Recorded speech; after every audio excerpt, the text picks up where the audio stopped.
So let's consider simple machines. A simple machine is a device which makes the performance of work easier. Let's say you want to move a brick from this position A to the position B. Now it will not be very easy for us to just get to lift that brick and take it there, especially when the position B is much higher. Let's say for example that is 3 meters high. So it will be very difficult for us to be able to lift that and get to take it to position B. So in such a case, you are able to bring on like an incline where you get this block which is at position A, you put it here. Now you start pushing it. So you just get to push it a bit. You will not apply much energy as compared for you lifting it up here. So such is what we call a simple machine. It is just making our work much easier. We can also get to talk about things like instead of me just getting to push blocks, I'm able to use a wheelbarrow. That is also a simple machine. Instead of me being able to untie a nut or let's say a screw, I can use a screwdriver. So that is also going to be a simple machine because it is making my work much easier. So when you talk about these simple machines that we are talking about, of course we have got different simple machines. We have got gears, we have got inclines and all of this. So when you consider an incline like this, so this object that you've put here that you need to move, you are going to call this as the load because that is the one that you have to move. So let's say you are pulling in this direction, you are applying a certain force. So that force that you are applying is called the effort. So we have got load and then we have got the effort. Now, for this same effort, another way I can do it is I'll just get to connect something this side. I get to connect something down here. So still this is going to be the effort. Why is it the effort? Because it is going to be pulling my load going up. So this distance from here up to here is the distance which is moved by the load.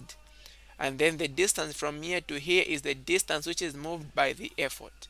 So there are different things that we are able to calculate from here.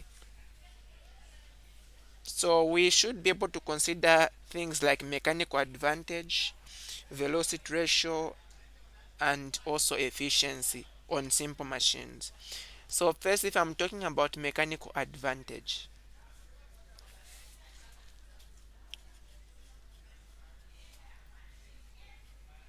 mechanical advantage, this is just the number of times a machine is going to magnify the effort. In other words, how many times is that machine going to make the efforts you're applying seem to be much bigger? For example, instead of you lifting something up, when you get to use an incline, which is like this, and an incline which is like this, when you use an incline which is like this, even if you have applied the force with the same incline like this one, the force that you have applied here is going to seem to be much bigger. That force is what we are calling as the effort. It will seem as though this effort you are applying here is much bigger. Why? Because you are going to do the work more easily than this one. So we are saying that when you increase the distance of the incline, you are increasing the mechanical advantage. Now, how do you calculate the mechanical advantage then? So mechanical advantage is given by load over effort. So that is the general formula when we're talking about mechanical advantage. We also have got what we call velocity ratio. Velocity ratio is given as the distance moved by the effort. So distance moved by the effort divided by distance moved by the load. Mechanical advantage, load over effort. Velocity ratio is distance moved by the effort over distance moved by the load. So another thing that I talked about is efficiency. So efficiency is given as useful work output divided by useful work input. So the work output over the work input, or we can say mechanical advantage over velocity ratio. And then we multiply this by 100%. This is what is going to give us the efficiency. Now we have also said the same efficiency can also be found as work output divided by work input and then multiplied by 100%. Now if you consider, we are saying mechanical advantage should be on top and then velocity ratio should be down from this formula that I've written here. Meaning that I can also, we know that mechanical advantage is given by load over effort. So instead of me writing the load, I'll just use L over effort. Instead of me saying divided by over, I'm going to just write this. And then where there is velocity ratio, I'm going to put this one, which is distance moved by the effort over distance moved by the load. So this is going to give us, when we change this to multiplication, the distance moved by the load is going to go on top. So that will multiply with the load. So we're going to have load multiplied by the distance moved by the load over effort multiplied by the distance moved by the effort. So meaning that load multiplied by distance moved by the load is what gives us this term which is on top, which is work output. So if we're talking about the work output, it is given by load times the distance moved by the load. And then the work input, what a person is inputting, so that is the effort that you are making. So every time you multiply a force with distance, this gives you work. So here now the effort we're talking about is the force we're talking about is effort. The distance is distance moved by the effort. So that will give you the work input. That's the work that you are inputting in this kind of problem. All right, now when you are considering an incline, let's get to consider an incline and get to apply these things that we have talked about here.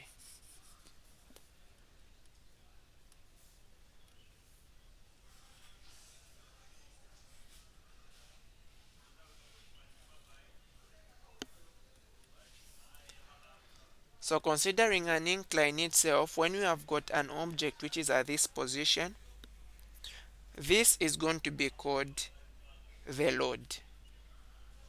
And then if we are applying a force in this direction, or I can push this object like this, it doesn't matter whether I'm pulling it or I'm pushing, that will still be the effort. So this is going to be the effort. Now the distance of the incline, this is what we call distance moved by the load. I can also give it as L, that is the length of the incline. And then we have got the height. The height is the distance which is moved by the effort. Right. So from the equations that we just wrote, we said that how do you calculate mechanical advantage? Mechanical advantage is given by load over effort. For that one, it just be direct load over effort like that.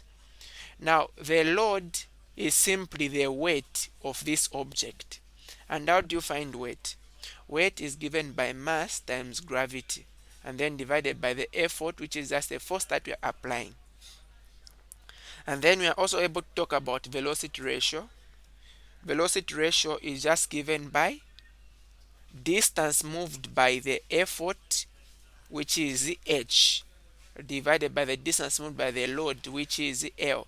So this is how we find the velocity ratio, h over L. But velocity ratio, if we know the angle of this incline, we can just give it as 1 divided by sine of theta, that is the angle of the incline. Same with mechanical advantage, we can just give it as 1 divided by sine of the angle of the incline, theta.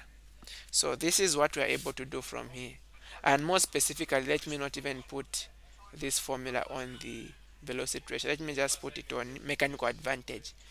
Mechanical advantage is going to be 1 over sine of theta if we know the angle of the incline. Now let's make this more practical. Let's say it is a question which came and we've been given values.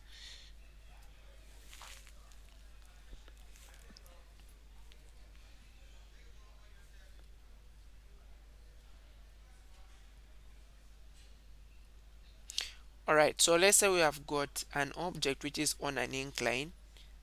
Let's say this object has a mass of, let's say it has got a weight of 100 newtons.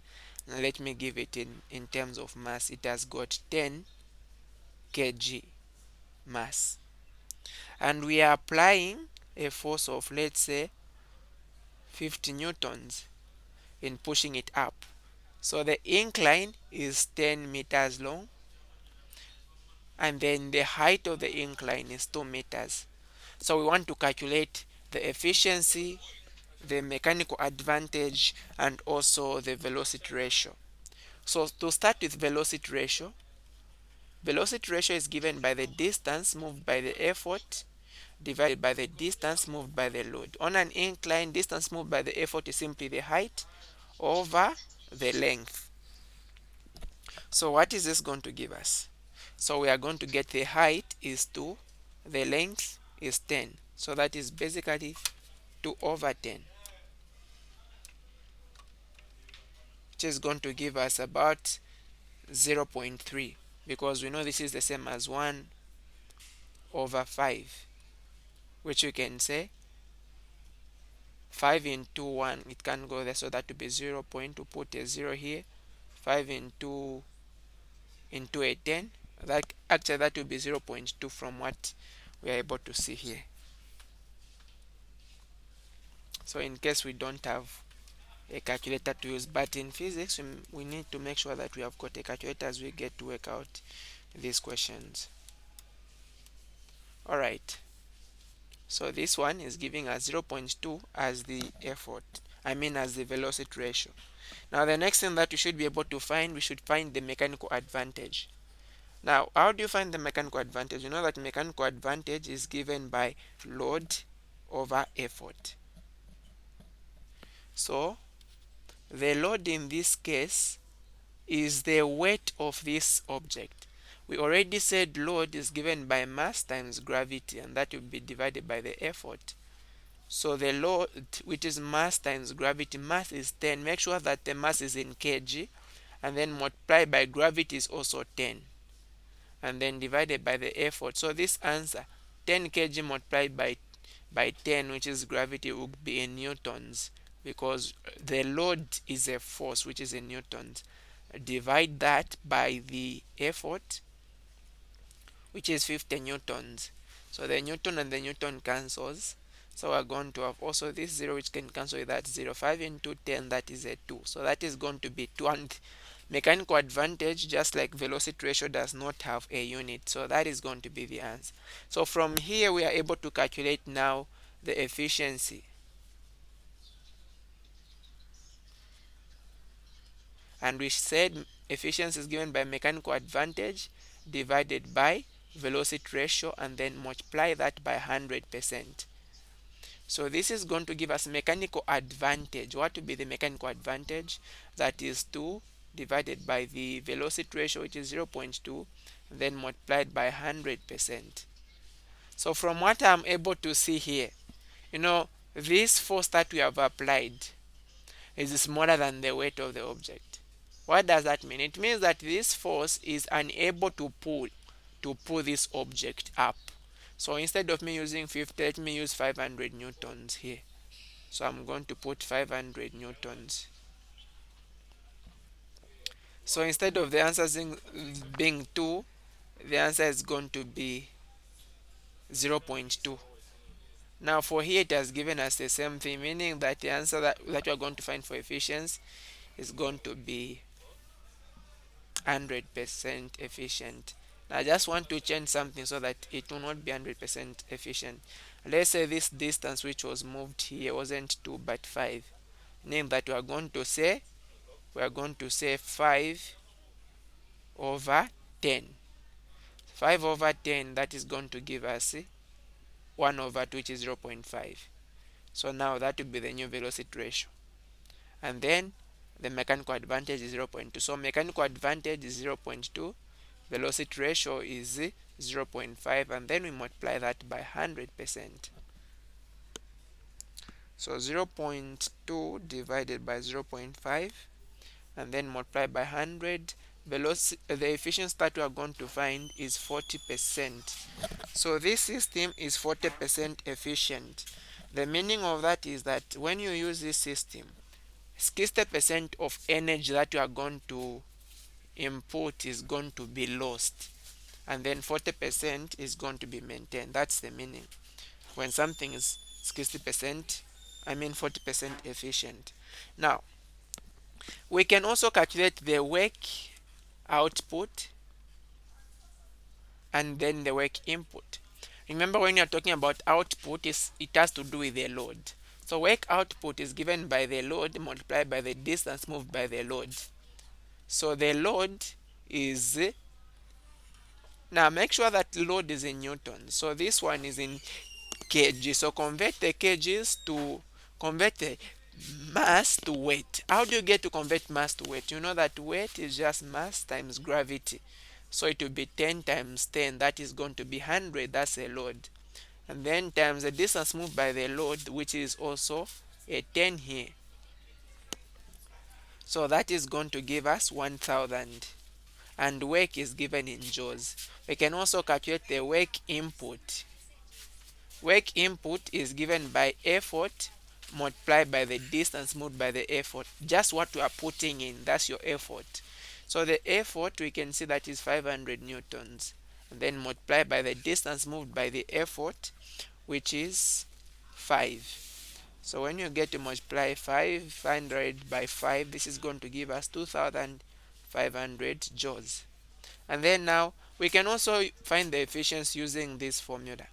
Efficiency, I've just used the symbol for efficiency. Efficiency is work input, actually work output divided by work input, and then multiplied by 100%. So you can see the work output, that is 1000, the work input, that is 2500, then multiply that by 100%. We see what we are going to be able to get.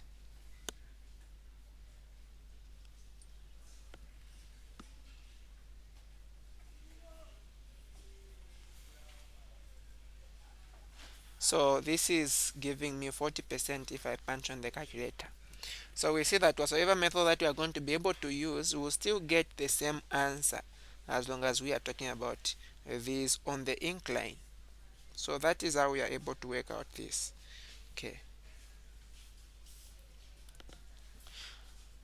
So we are saying we have got the work input and the work output here, but at sometimes we can be asked to say find the work which is done by the effort or the work which is done by the load.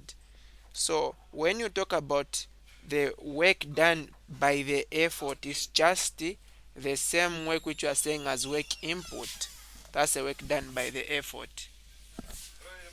So that is the very same thing. So nothing is different there. Right. So as we are saying, we have got different simple machines that we are able to talk about. We can talk about, let's say you want to push a stone which is heavy. Okay, you want to lift a stone, maybe it's heavy. So what you can do is, instead of you being able to lift that stone, you can just come and put maybe a plank here, and then you put something that is going to support at this point, and then you start pushing now at this point, you start applying a force at this point. So that is going to be much easier for you to be able to lift this stone other than you just being able to lift it. So in this case, this force that you're applying at this position is going to be the effort, and then this thing which is here now is the load. So that is what we're able also to talk about from also these ones which are here. Okay, another thing that we need to understand when you talk about simple machines is when you're talking about a pulley. So a pulley is just a simple machine that gets to help us to be able to lift things.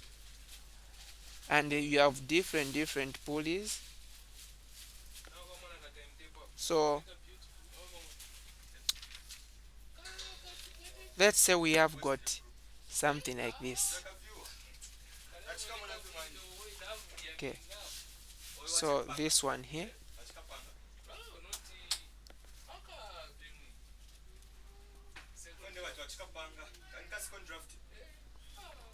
Okay, so let's say we want to lift this. This is our load at this point, and let me say this is 200 newtons.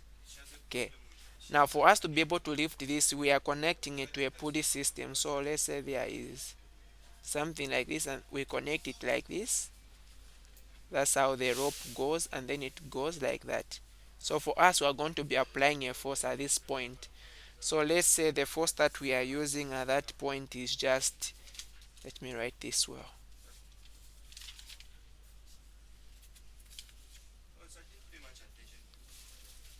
Okay, so that is how it is. So let's say the force that we are applying at this point, for us to be able to lift this, because when I'm pushing this thing down, this thing is going to be going up.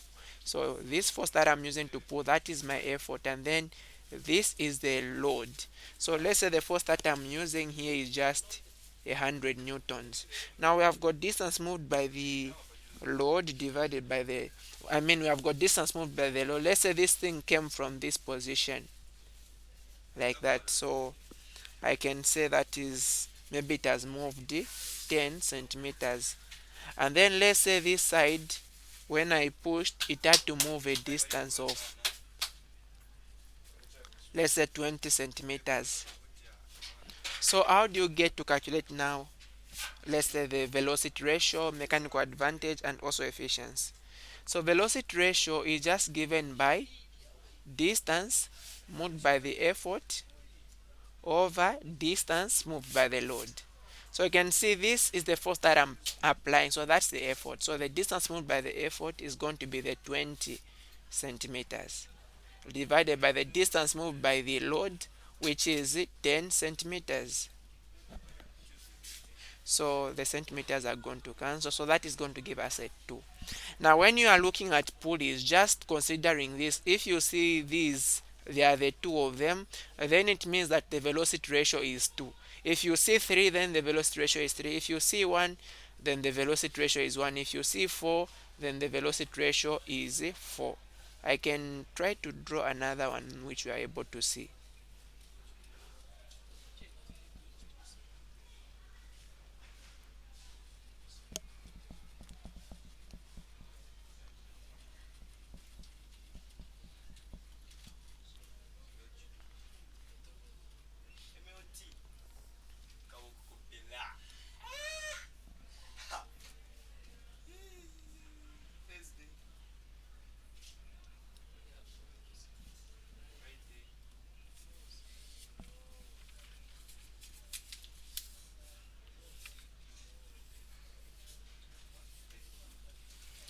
So I'm trying our best. I'm able to make this pulley which has got 3 of these to be able to calculate the velocity ratio.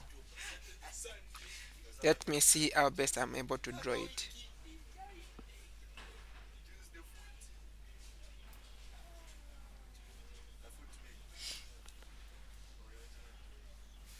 Okay, so when we have got 3, I'm going to connect from this position. This is where I'm going to put a first rope, and then it gets to go around this one, and then it goes like that, and then it now comes like that. So at times they can ask you to just draw a pulley which has got a velocity ratio of 3. So this is how you get to draw it. So this is how it's going to come. So in this case the velocity ratio is 3 because we can see these supports are the 3 of them. When you want to draw a pulley with a velocity ratio of 1, how do you get to draw it? So the one with the velocity ratio of 1, you just have a force at this point, and then you get to connect like that. This is where you're going to have your effort, so this is your load. As simple as that. Okay, let's use the one which I've already drawn here. Let's calculate this mechanical advantage. Now we know that mechanical advantage is load divided by the effort. So the load in this case is 200 divided by the effort, which is 100. So meaning the mechanical advantage is going to be 2. So the efficiency then is just given by mechanical advantage over velocity ratio, and then we get to multiply that by 100%. So then this is going to give us 2 over 2 times 100%, which is just 100%. So meaning that in this system no energy is lost. The same energy that we get to input in, that is what we are going to also see as a result coming from there. Now, another simple machine that we also need to understand is a gear. So how is a gear in this case? So when you're talking about a gear, it's something which is just like that.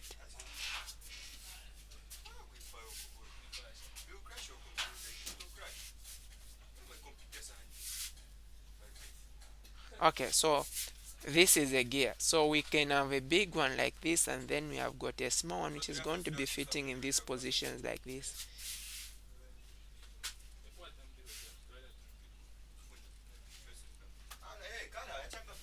Now, when we get to look at these two, this one is smaller, this one is bigger.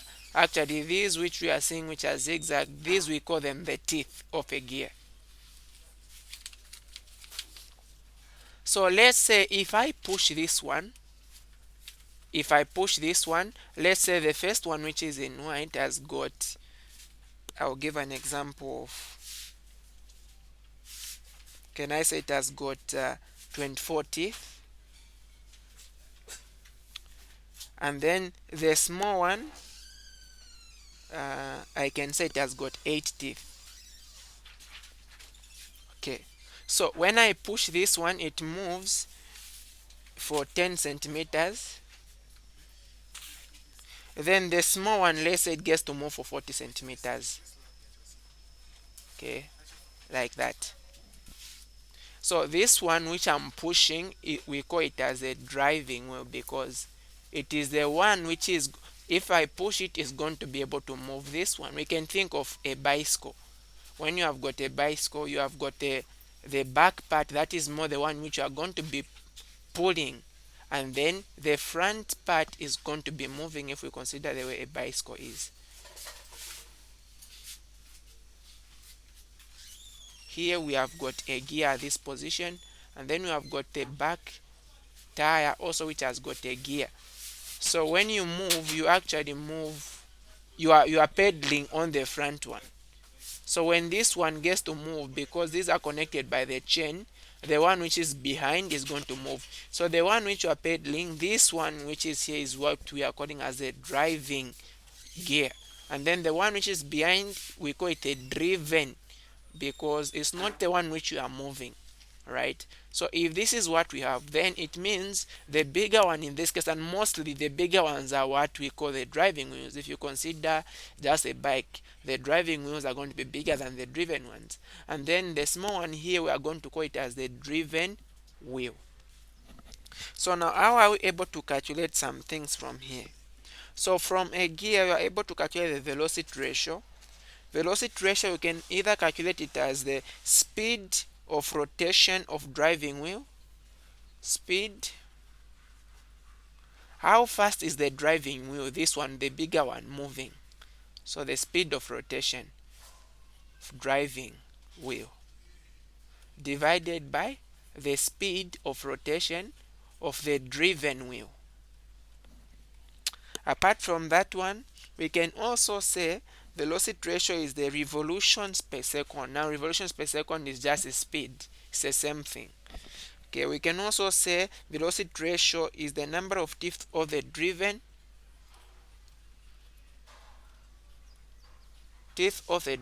wheel divided by teeth of the driving wheel.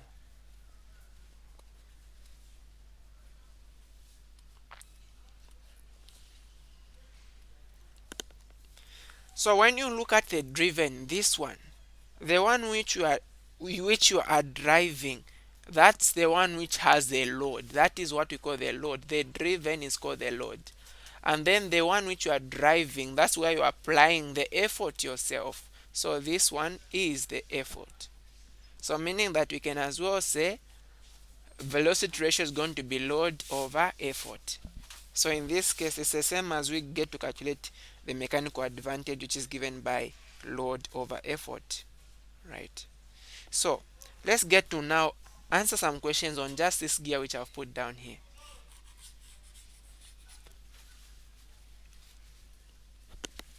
So for this gear, what would be the velocity ratio of this one? We can see the driving gear has got 24 teeth, the driven has got 8, and then the driven moves for 40 centimeters when the driving moves for 10 centimeters. So what will be the velocity ratio in this case? So we've already seen that velocity ratio is given as the number of teeth on the driven over number of teeth on the driving. When you're talking about speed, you say speed of driving over speed of driven. But when you're talking about teeth, it is teeth of driven over teeth of driving.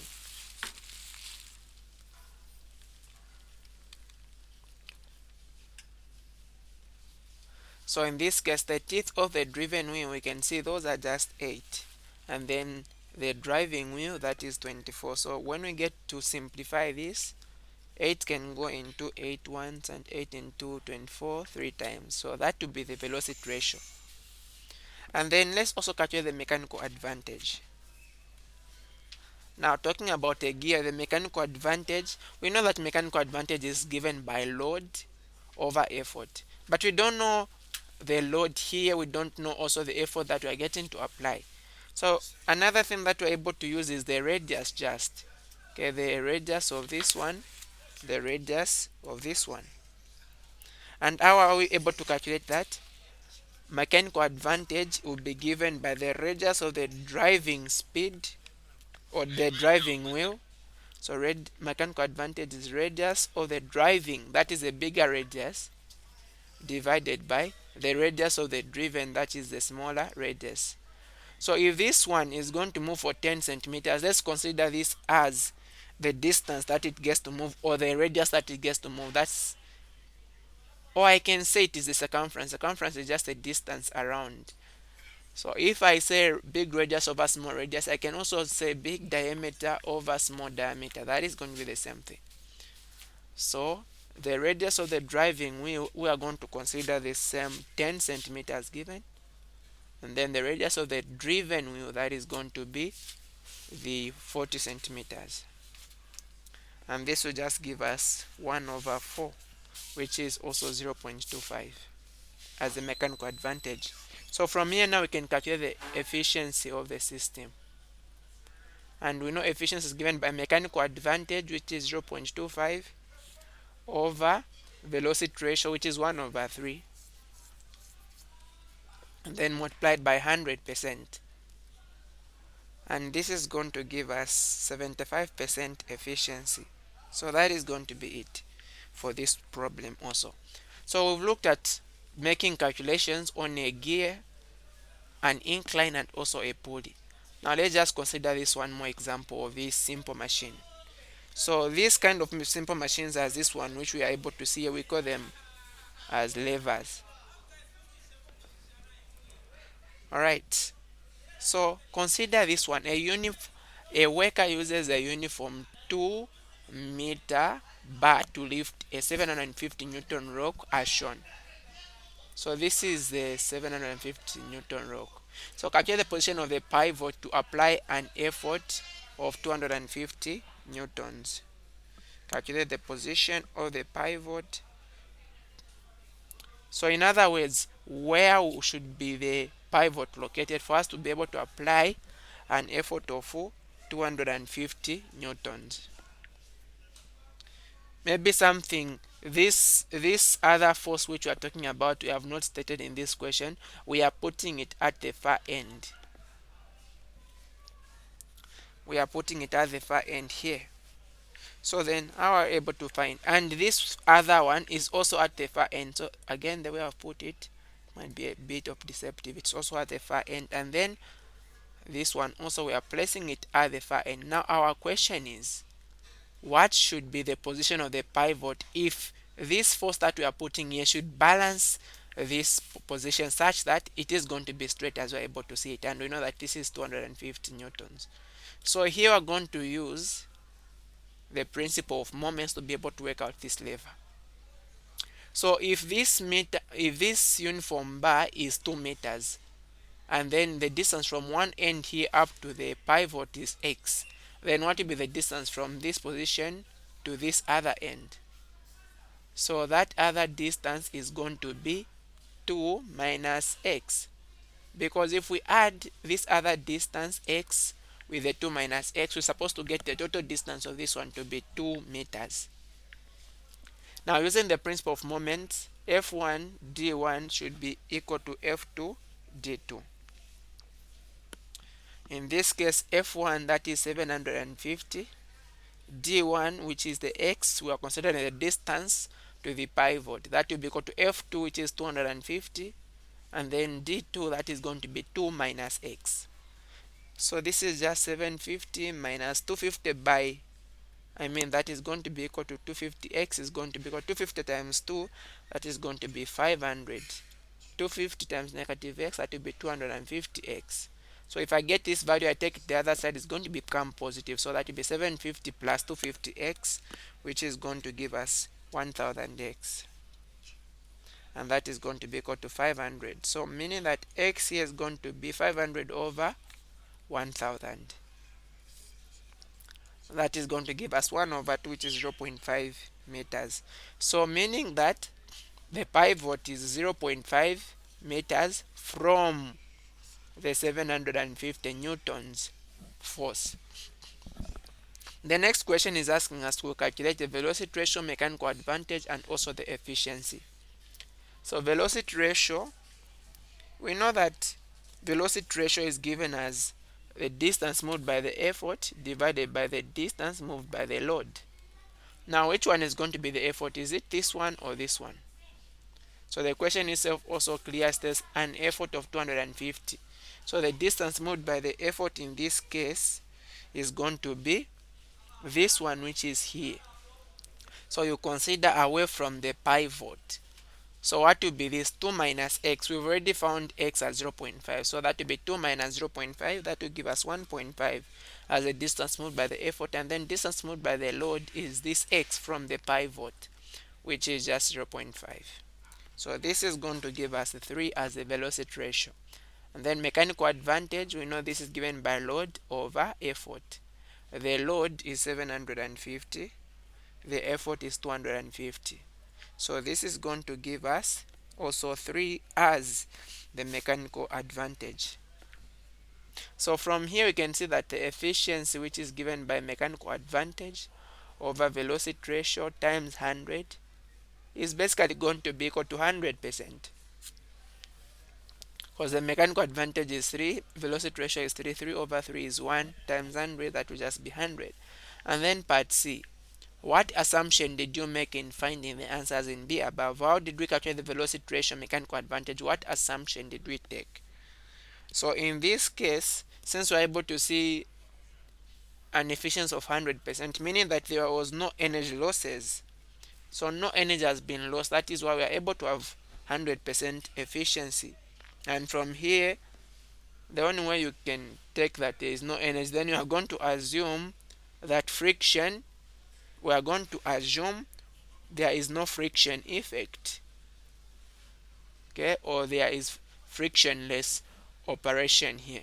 Because if you consider just the result coming from the air, you will not be able to find 100% efficiency, because you might see the force here appearing to be more higher or something like that. So that is going to change either the mechanical advantage or the velocity ratio.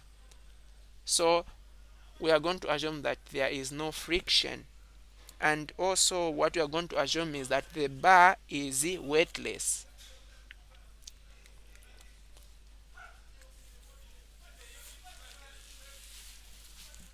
So that is another assumption that is taken when you are working out this. We are going to take it that this bar doesn't have any weight, because if it had weight, definitely the weight of the bar is also going to be going downwards like that. So going to this other side, you have got two forces. You are going to have this force, and then you are going to have this force, meaning that the distance that you are going to be able to calculate and also other operations here, the mechanical advantage is going to be able to differ.